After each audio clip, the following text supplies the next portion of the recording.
Hi, my name is Lorena Manzanita. I am a sex and relationship coach and trauma resolution practitioner, and I am here today to talk about objectification. And I want to talk about it in a way that's not about shaming anybody. It's not about making anybody wrong or mired in guilt. It's a phenomena, and let's acknowledge, I think it's important to acknowledge that we all do it in various ways. I think the classic image of objectification around the realm of sexuality is a guy looking at a woman and fixating on various body parts and wanting to get something or extract something from her. Doesn't sound very pretty, and it happens a lot. But I also want to acknowledge on the heteronormative scripts out there, there are other forms of objectification that women could do as well. The going for the rich guy, the alpha male in the pack. There are ways that in both cases, both genders, there can be a kind of like shrinking of the aperture of awareness of what we're paying attention to.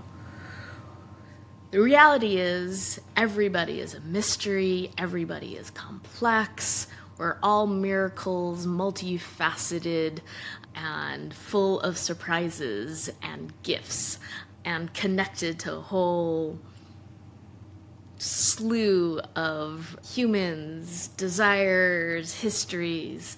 Yeah, there's a lot going on with any given person, but objectification collapses an awareness of all of that, and then we go, that, I want that, and then we relate to that, and we lose track of all the other things. I'm reminded of a friend, fellow trauma resolution practitioner, healer type, and he was talking about his awareness of when he got into objectification spaces.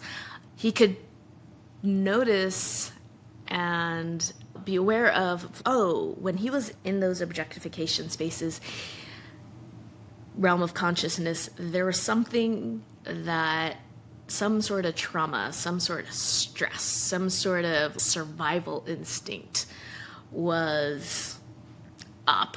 And it was hard to kind of broaden one's awareness and take in the totality of another person. Not that we're ever going to be able to do that 100% all the time. I think that's a little ridiculous to give ourselves that expectation and label that as good.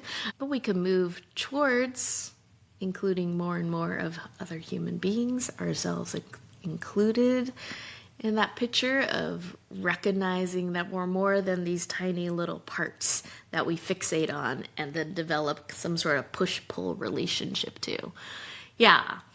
I think part of the objectification story is we can tune into a thing, a small part of someone, and then develop this kind of powerful relationship with them where we want it, and we're also on some level frustrated that thing, that small little piece of somebody is got so much power in our minds and our consciousness. We feel compelled towards that hot alpha male, and also maybe want to push that person away sometimes, not all the times. Or same with women and that a classic objectification story. There can be a certain feeling of being disempowered when we get close to that person that we've given so much power to by hanging this loaded meaning on this one little part of, or cluster of parts to this one person. So I don't think that's fun for anybody, and I want to hold that all with compassion and heart, and try not to shame anybody for doing that, and get a little bit more curious about what we could do to create experiences that are more fulfilling, that aren't about objectification, that aren't about giving our power away, that aren't about feeling the push-pull and the gravitational pull of that object of our awareness. So yeah, I wanted to open up the aperture, if you will, and relax a little bit more. I have found that the most fulfilling stance in relationship to our desires tends to be one of non-attachment, where we can own our desires, but also hold it with a certain amount of spaciousness. And I created a video recently. It's called Release. It's part of a 4-part series around relational resourcing, or you can say the 4 R's of fulfillment. You recognize what you want, you reach for what you want, you receive what you want, and you release your attachment to all the above by doing exactly those things in relationship to something bigger than ourselves. So check it out if you're curious as to what I'm talking about.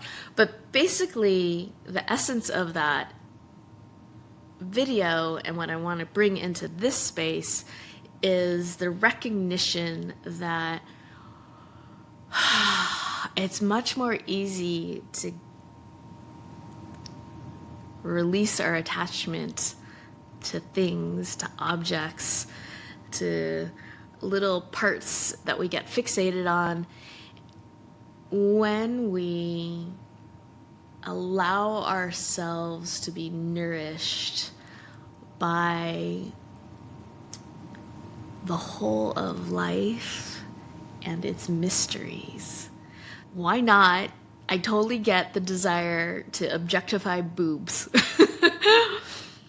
Boobs, breasts, these glorious objects of our that are connected to these glorious feminine bodies and being. We came out of the womb looking for those titties. And those titties were sources of nourishment and connection and care in an ideal world. And many of us are deprived of nourishment, affection, and care. And so I totally get why one might hyperfixate on a boob in the absence of being truly nourished by life.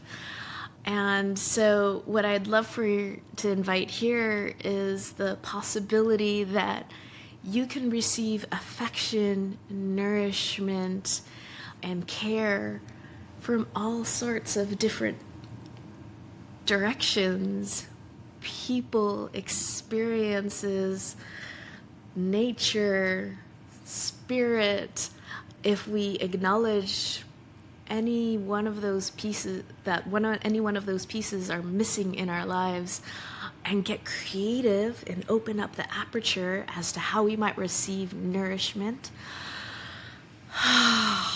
through our own self-touch is one way to receive nourishment, through the quality of our awareness of, I'm going to give myself some kindness, some compassion. Other forms of our nourishment are food, right?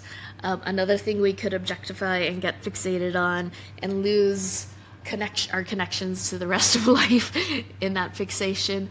But if we really take time to maybe savor the pleasure of that nourishing dish and take time to really enjoy our experience of food, that's another way to receive nourishment.